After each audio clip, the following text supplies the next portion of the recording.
Welcome to Let's Talk Ball. I'm Thad Brown along with Carl Jones. Every single week we discuss the X's and O's from the Bills, each game they play. This week we're going to talk about the Bills, the Niners, and probably mostly about the weather because the snow, Carl, kind of erased any idea of, wow, let's see what each team diagnosed up. What is Kyle Shanahan have in the bag? What is Bobby Babbitt going to counter with? It didn't matter because the snow kind of erased a lot of what everybody was trying to do.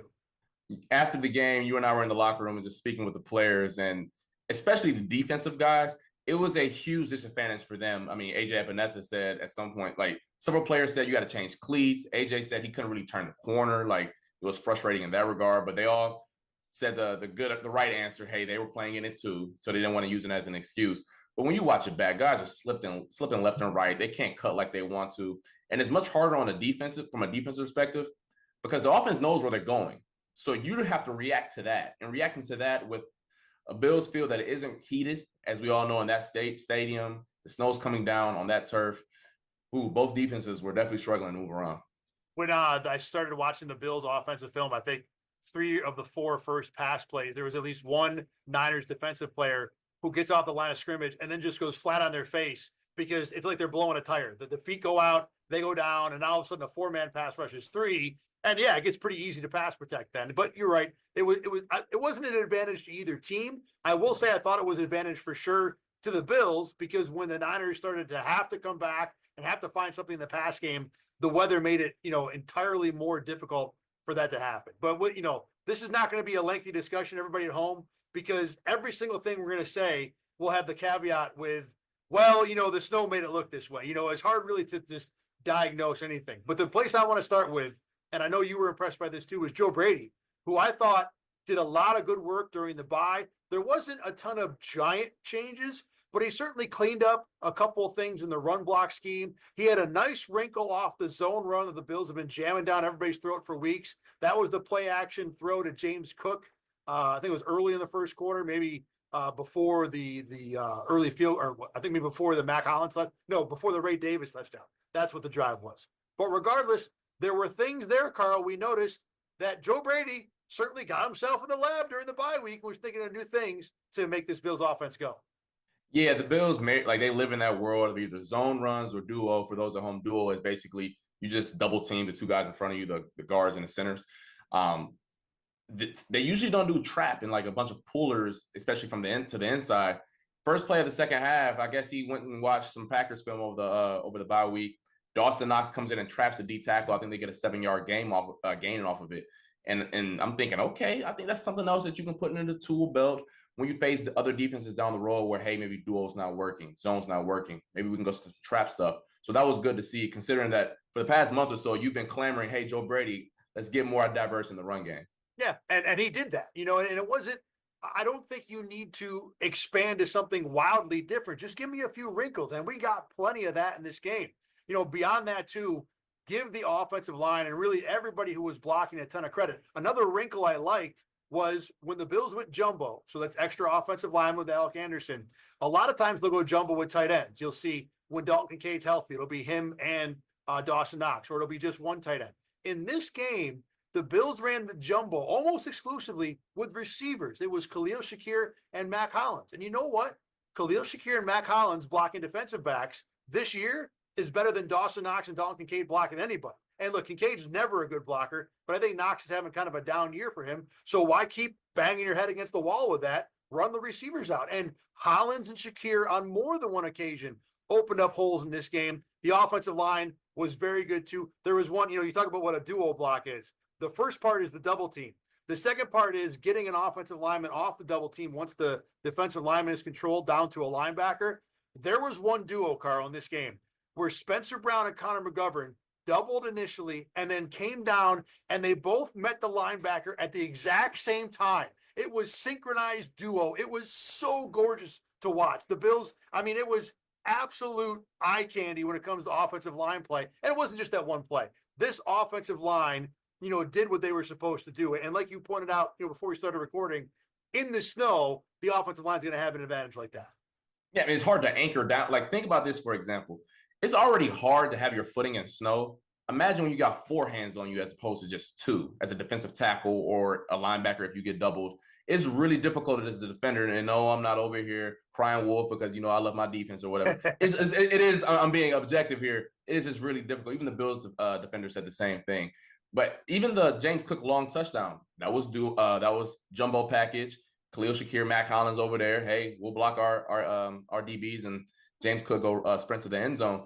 And by doing that, keeping the receivers on the field, the Niners, for some odd reason, stayed in nickel. I don't get it. Don't ask why. That is a Nick Sorensen. Against Jumbo, they stayed in nickel. I saw that too. Yep. Yeah, that's a Nick Sorensen, the 49ers defensive coordinator issue. But whatever the case may be, Joe Brady said, okay, let's run it again. Overheard Spencer Brown said in the locker room where they got the call and they were like, time to do it again. Like, the 49ers knew it was coming. We at home knew it was coming. And the Bills kept getting 5, 6, 7, even a touchdown out of it every single time.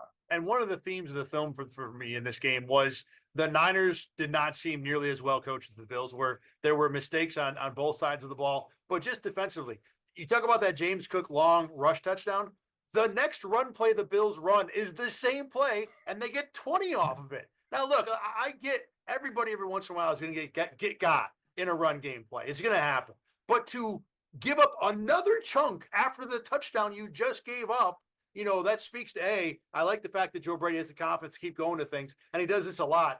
But B, what are you doing on the San Fran side? Now, look, I know, they're missing a bunch of guys. Warner was in and out of this game. So, look, there are excuses, but give the Bills credit for just doing what they did over and over and over. Let's go to the defensive side of the ball. And Carl, let's start with I think everything everybody wants to talk about, which is how did Matt Milano look in game 1? And again, I'll underline with it was in the snow, so it wasn't really a great look. But I think we both agree the overriding reaction was uncertain and a little bit slow. Yeah, then he didn't seem decisive, like the Matt Milano of old, where he's triggering on a play or he's in the passing lane in the right time, in the right place. He looked like a guy who had been out of football for 420 days. And that comes with a guy who may be a little bit undecisive in what he's seeing and trusting what his keys are in front of him. I wasn't expecting, I know a lot of people were like, hey, his leg got a lot of time to recover. He'll be all right. That was still a severe injury he had to come back from. It's still the mental hurdle you have to go over once you get in game action. So my expectations weren't high going in, and that's kind of how he played Sunday night. Yeah, the idea that Matt Milano was going to roll out and just be Matt Milano All-Pro, I don't think anybody had that idea, but I want to say it was a little jarring to me to see how far away from that he was, even as I'm watching, I'm thinking, this is what I expected. In the snow makes it worse. There's no long-term concerns for this, but it wasn't anywhere close to good for all the reasons that you talked about. And again, the weather made it a problem. And then beyond that, just the general run game defense issues the Bills have had all year. Once again, the defensive tackles weren't putting up much of a fight. In the snow, it made it worse. And Milano got a firsthand look at what Terrell Bernard has been eating all year, which is offensive lineman after offensive lineman with free runs at him. Niners did a good job too, I think, scheming a few things up. But the one thing that you notice that, always bears talking about, we probably don't talk about it enough. With Milano in, there's a question about, well, Dorian Williams has been playing well. Do you leave him on the field? Well, the way Taron Johnson has always been, and again in this game, he reminded you that, number 7 needs to be on the field almost all game long. The question is not, do you take 7 off the field? The question is, if Milano doesn't get back to even decent form, does he come off of 42? I'm not even going to have that conversation right now. No, it's too early for that. Yeah, I'm with you. Yeah. Way too early for that. But in this game against a team who likes to get downhill, running right at you, the 49ers aren't the Dolphins where they're living on the perimeter. It's mano a mano. I'm coming right at you. And Taron Johnson did a good job making sure that he was in the right place at the right time and sometimes triggering, preventing a 7-8 yard game and keeping it at 2 and 3. So for the people who say, oh, Dorian Williams is bigger, he should be able to better handle a Steelers running attack or a Ravens running attack. I hear you. It makes sense physically. But A, Taron Johnson clearly don't care that he's only 185 pounds. And B, he's so ahead of Dorian Williams mentally that he makes up for his physical, weight issues in that regard. The mental part is what does it for me, because we talked, the last couple of years about the decline of Jordan Poyer and Micah Hyde. And we said, look, the physical stuff ain't there anymore, but you can still see the mental. Well, Taron Johnson's been in this game long enough to where his mental advantage is at a Micah Hyde, Jordan Poyer level in their prime. He's seen it all. He's done it all. He knows where to be. He knows where to be in this defense. And the idea that you want to put Dorian Williams out there, who, yeah, might be bigger and just as athletic, but he's not going to recognize things as fast. And, he's not going to be as good when you have to play action and drop back as well. So, look, as good as Dorian Williams has been this year, and he's been very solid, to me, he is nailed to the bench until Matt Milano gives you an overt reason that says he is not ready to come back. And look, we're not going to get that, probably not for 3, 4, 5, 6 weeks at least, and certainly not coming out of a game where snow was everywhere and in everybody's way. One little extra thing for me for this game, late in the game, the Bills did a nice job of adjusting the pass rush. No one could rush the passer one-on-one in this game.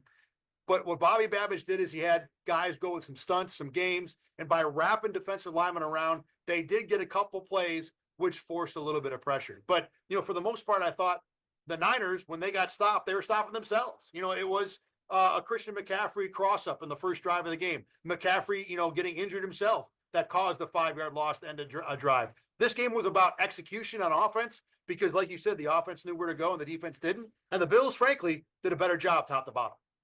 I do also want to say Taylor Rapp, and obviously the most obvious Taylor Rapp play that he had was when the play that CMC got hurt. But I did think he did a phenomenal job of keeping touchdowns off the board. And he's done that all year, to be quite frank.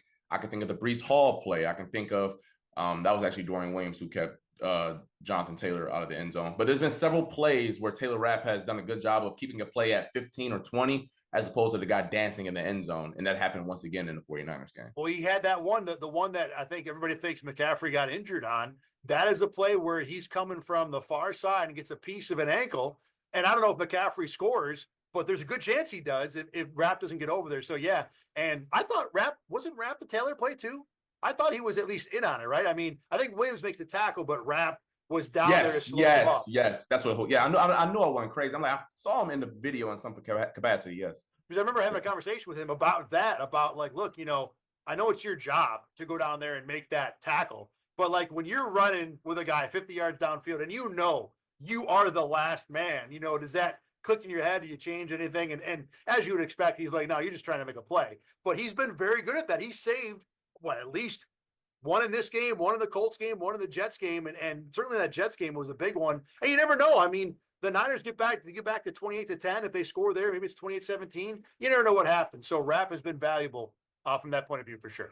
One thing more, Rapp. Didn't he force the fumble on Juszczyk as well? That's exactly what I was talking about. Like not separate of the touchdown. I don't want to give him a save touchdown credit at the 45-yard line, but certainly on the forced fumble, because the way that drive's going, the Niners are going in. They were able to run it wherever they wanted to. For sure. All right. As always, you can watch Let's Talk Ball every single week at rochesterfirst.com. On rochesterfirst.com, you click on the sports tab, and then we're at 8 Sports Extra. You can also watch it at WIVB.com. We're on YouTube and wherever you get your podcasts. Like we said, this is not an expansive discussion because it ain't worth talking about guys slipping and sliding in the snow for 35 minutes. Next week, though, Bills and Rams should be a lot of fun. Rams can move it on offense, Sean McVay, and a roof on the stadium, so no snow for that game as well. Carl Jones will be back next week, so will I. We'll see you then. Thanks for watching and listening to Let's Talk Ball.